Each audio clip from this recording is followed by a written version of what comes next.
L'actualité en continu vous est proposée.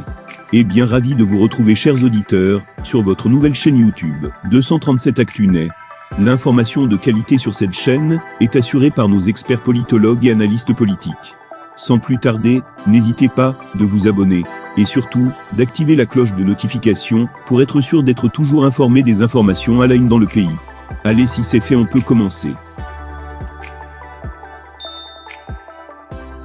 Depuis qu'il s'est engagé dans la cause de Samuel Eto'o et le défend partout sur les réseaux sociaux, l'enseignant et activiste pendant ses heures perdues, Armand Noutak II est la cible de ses amis du MRC. Beaucoup de cadres du MRC ne conçoivent toujours pas comment Armand Noutak II, qui se faisait appeler le neuf de Canto, peut maintenant défendre les projets de Samuel Eto'o, la star qui soutient ouvertement et l'assume. Le président Paul Biya. Pour eux, c'est faire une chose et son contraire en même temps.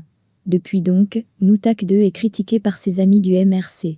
Les publications l'accusant de trahison et lui demandant de déposer sa démission se sont multipliées. Certains militants et proches du MRC sont même allés plus loin en accusant Noutak d'être payé pour détruire Canto. Le premier ennemi de Canto, c'est Armand Noutak II. Noutak a déjà reçu sa paye, ça manque seulement pour qu'il exécute. Pour cela, il est en train de préparer le terrain. Sa feuille de route, c'est détruire le MRC. Depuis là qu'il est parti, dans une chambre d'hôtel avec le milliardaire imaginaire, il est convaincu que son pasteur a vraiment l'argent. Noutak nous en attend, écrit Macomb Kondjok, un activiste qui s'affiche comme proche du MRC. Malgré tout, Armand Noutak II clame son statut membre du directoire du MRC et annonce sa participation au meeting du 6 mai prochain à Meudon. Voici sa publication. Tous ceux qui me connaissent savent que j'ai toujours été contre la logique des charters dans l'organisation des meetings, et ceci pour plusieurs raisons. C'est une mauvaise pratique inventée par le parti de Yves Bienvenu à Bama, qui, pour se faire voir, fabrique des facs mobilisation parfois à coups de millions de FCFA. Les charters faussent les données sur la mobilisation régionale ou zonale. Si pour un meeting au centre, on doit déporter des militants de partout, alors on se ment à soi-même. Impossible de connaître les vraies capacités de mobilisation du parti dans la zone ou la région où se tient le meeting, pourquoi tenter de se mentir à soi-même? Ce n'est pas bon. Souvenez-vous de cette gigantesque mobilisation à Douala pour accueillir le président MK lors d'un de ses retours de l'étranger, zéro charter.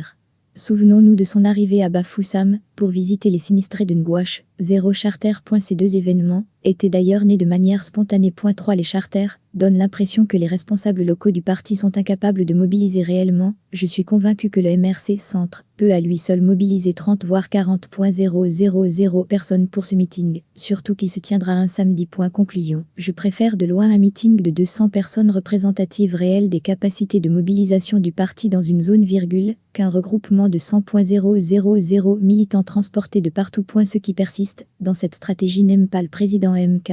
Ok, samedi on aura 100,000 personnes venues de tout le pays, et après? Comment se rendre compte de l'efficacité des responsables régionaux dans leur zone? C'était le cas à Bafoussam, Nkong Samba, Japoma avec des dizaines de bus, pensons déjà à faire autrement prochainement. J'avais d'ailleurs dit ici que notre leader n'a pas besoin absolument d'être dans tous ces meetings, montrons aux Camerounais et à nos détracteurs que même en l'absence du président MK, nous pouvons mobiliser le peuple. S'il faut chaque fois que le président MK se déplace pour qu'il y ait mobilisation, alors il y a problème. Notre président étant un humain, si demain il n'est pas disponible pour cause de santé par exemple, on fait comment? On annule le meeting? Le parti meurt? Juste pour savoir. Qu'est-ce qui empêche les SG Ndong ou Noah par exemple, les vice-présidents d'avoir aussi les mêmes capacités de mobilisation que le leader?